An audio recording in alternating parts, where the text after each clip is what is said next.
بسم اللہ الرحمن الرحیم۔ رحمہ نیوز کے ساتھ آپ کا میزبان ریاض احمد جکھڑ۔ پاکستان میں الیکشن اپنی تمام تر رعنائیوں اور تحفظات کے ساتھ اختتام پذیر ہو گیا۔ نتائج حتمی بھی شکل اختیار کر گئے۔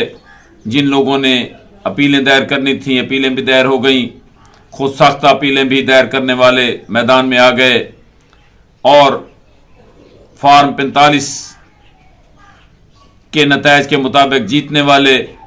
اور فارم 47 کے مطابق ہارنے والے وہ بھی میدان عمل میں ہیں۔ یوں الیکشن جیسے اپنی تاریخی اہمیت رکھتا ہے کہ اس میں الیکشن کمپین صرف 2 جماعتوں کو کرنے دی گئی۔ پولیس گھروں پر چھاپے مارتی رہی، ہراساں کرتی رہی، ممبران دوڑتے بھاگتے رہے، تحریک انصاف والے چھپ چھپا کے اپنی مہم چلا سکے۔ اسی طرح نتائج پر بھی وہی عالم ہے کہ کوئی کچھ کہتا ہے کوئی کچھ کہتا ہے، اور ان کا دعویٰ یہ ہے کہ ہم نے اتنی سیٹیں لے لی ہیں، اور نتائج والوں کا دعویٰ یہ ہے کہ انہوں نے اتنی سیٹیں لی ہیں۔ یوں یہ یادگار الیکشن اپنے اس مراحل میں ہے جہاں حکومتیں بنانے کے لیے تیار ہیں۔ مریم کی جیت ہوئی یا عمران کی، یہ دعوے دونوں کر رہے ہیں، لیکن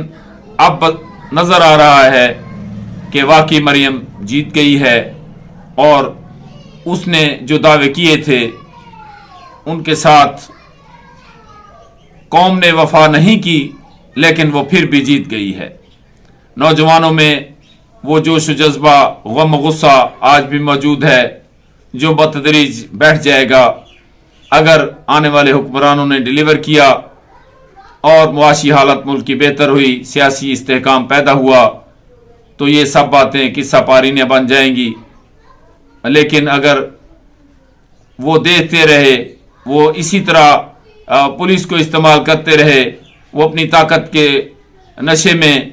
پھر ایسی حرکات کرتے رہے کہ ہم اپنی جماعتوں کو آگے لے آئیں، جمہوریت کو پیچھے چھوڑ جائیں،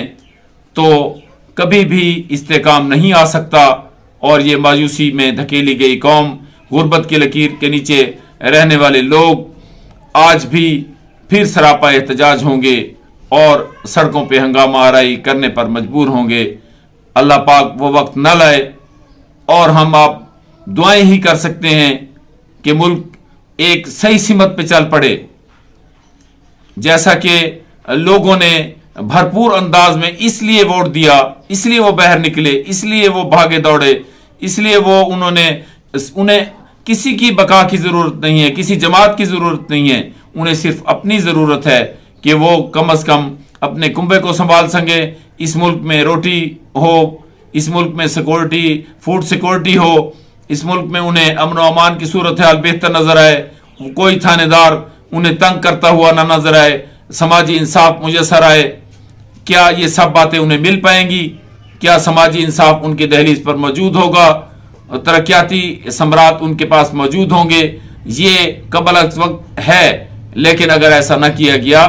تو پھر ہم وہیں جیسے 75 سال سے ایک گھن چکر میں ہیں کہ ہر روز 24 کروڑ عوام، 25 کروڑ عوام جو سینسس میں نظر آ رہی ہے، وہ غربت کے لکیر کے نیچے جا رہی ہے، اور مٹھی بھر اشرافیہ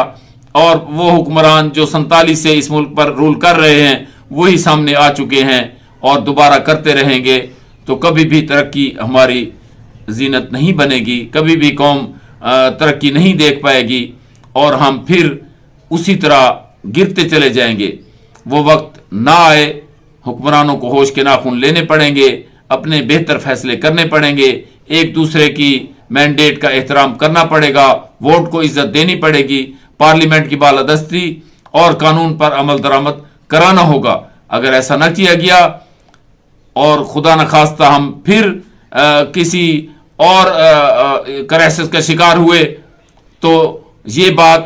بہت ہی بھیانک نتائج لے کر آئے گی، خاص طور پر ایسے ملک میں جہاں روٹی کے لالے پڑے ہوئے ہیں، جہاں روزگار کے لالے پڑے ہوئے ہیں، جہاں مہنگائی ہے کہ اپنے بام عروج کو ہے،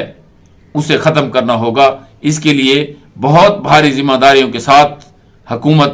لے رہے ہیں جو وہ اس بات کو بھی مد نظر رکھیں کہ ان کے لیے کیا کیا چیلنجز درپیش ہیں۔